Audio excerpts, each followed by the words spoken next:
Well, hello everyone. It's great to be back on the city's YouTube channel for another update from the city of Belleville.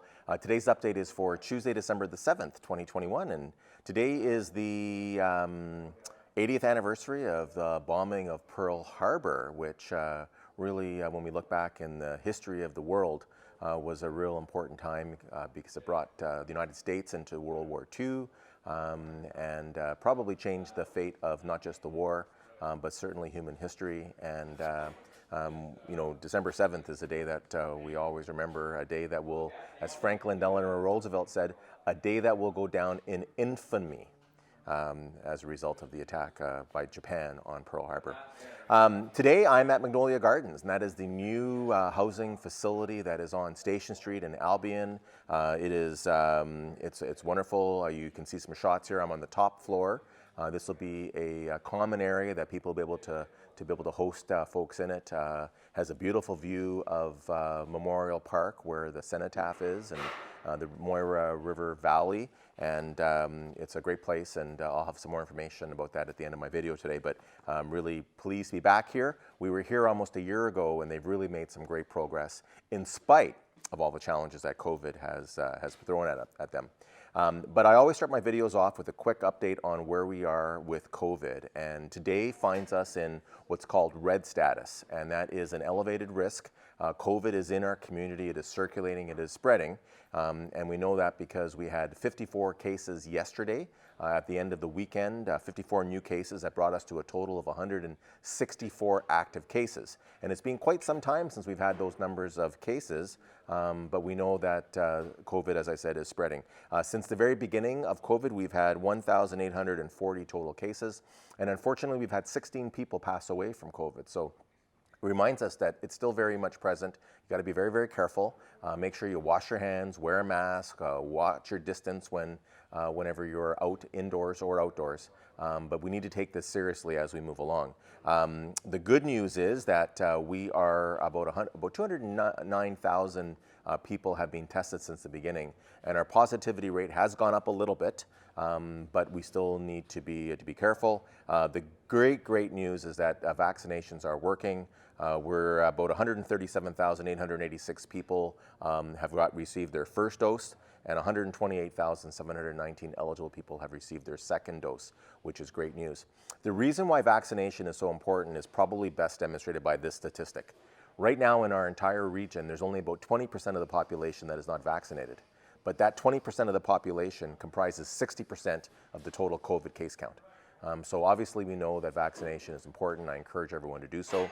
The provincial government is now rolling out the third dose, or what they call booster doses, and you can go here to this website, which is the provincial booking portal, to be able to find out how you can register for your third dose when you qualify.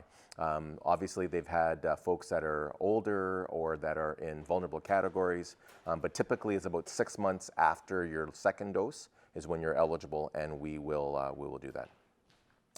Here are some photos of last week's library staff and volunteer recognition event held at the Belleville Public Library last week. And we are so grateful for the people that volunteer all across the city. And last week was our chance to say thank you to the volunteers for the library. And I want to thank Councillor Kelly for representing me at that event, but also Councillor Carr and Councillor Thompson and Councillor Feeney that serve on the Belleville Public Library Board. And they do a great job, as long as all the other volunteers, and thank you very much, everyone. Last week was the last day on the job for Deputy Fire Chief Don Corbett, and he retired after about 4.5 years with the city, but he has been involved in firefighting all of his career for the past 40 years, including in other locations in Ontario, but also in Nunavut, up in Canada's north. And we had a lovely event to recognize his retirement. He was the acting fire chief following Mark McDonald's retirement before we hired our current fire chief, Monique Belair, and did a terrific job. And and here is another picture of Sean Kelly, who was representing me as he presented a certificate to Deputy Chief Corbett. And here's another photo of myself when I was able to see him and offer my personal congratulations and thank you to him. We wish him lots of luck in his retirement and lots of good health.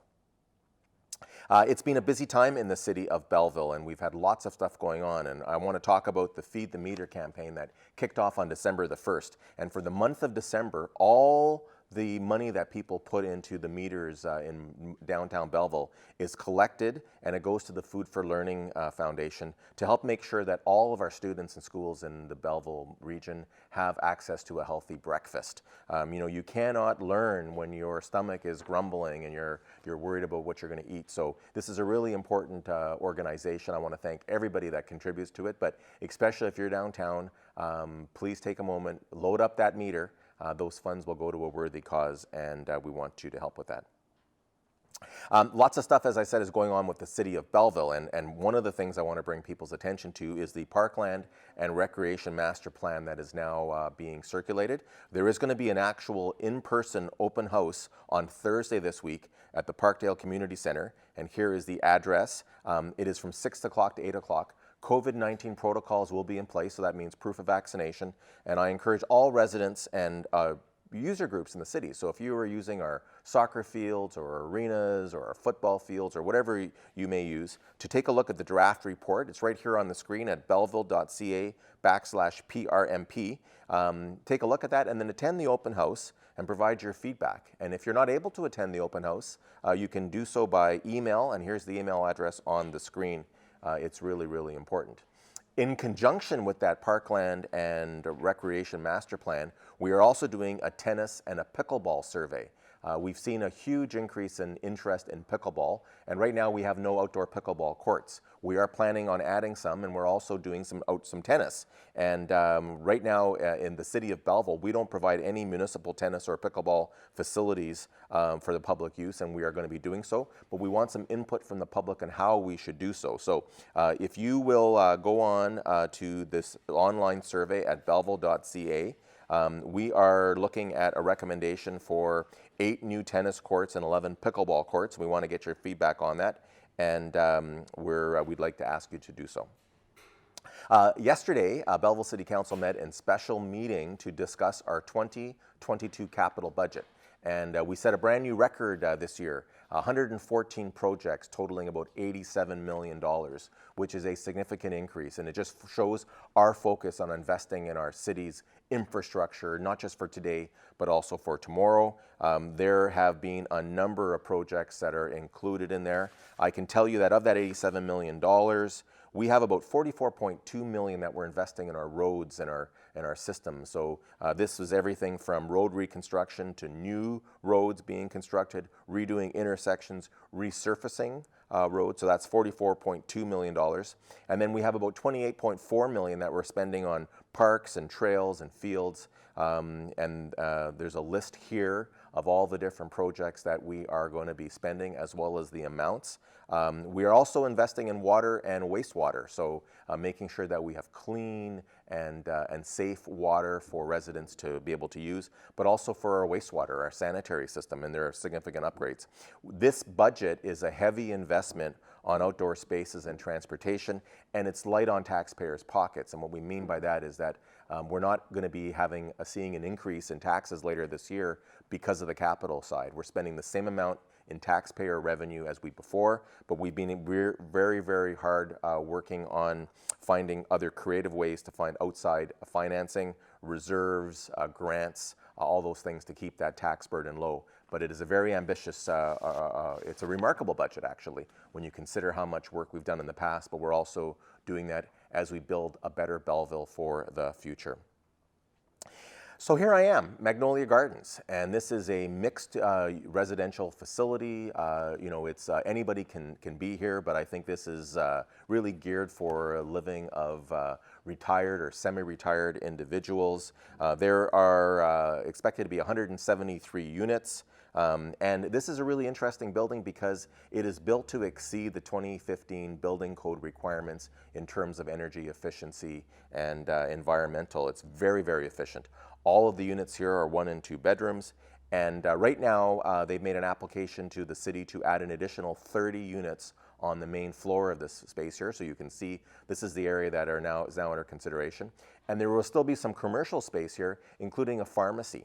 And they are looking at having a doctor here as well to ensure that the needs of people living in this building are here. There will be affordable components to this property, and so we encourage you to stay tuned for more information and updates on their for this. This has been a struggle project because it's about a $27 million project, but building it during COVID, every challenge that could possibly be considered has almost come up on this one. Everything from delays in materials to trades and whatnot. And I want to thank all the partners for working hard and focusing and continuing. And we are hoping that if things continue to go well and we don't have any further issues with COVID or whatnot, that they would be looking at an occupancy starting in March of this year. Stay tuned for more information on their facility and when they'll be starting to take applications for residency. It is a complete rental property, which is really, really needed here in Belleville, and we can hardly wait till they get on stream. So that's my update for this week. I hope everyone is keeping well. We'll have more information in the next week. There will be some modifications. I'm already hearing about some postponements or cancellations of events because of the rising numbers. You know, again, the best thing you can do is get vaccinated, and then you can also stay vigilant by washing your hands, wearing a mask, making sure you're maintaining your distance. And if you start to have symptoms that may be COVID-related or flu-related, it's important to make sure you protect everyone else by not circulating. And so I ask you to do so. In the meantime, if you have any questions or comments, you can always reach me through my City Hall office and through the City of Belleville website. Until next week, hope everyone has a great weekend.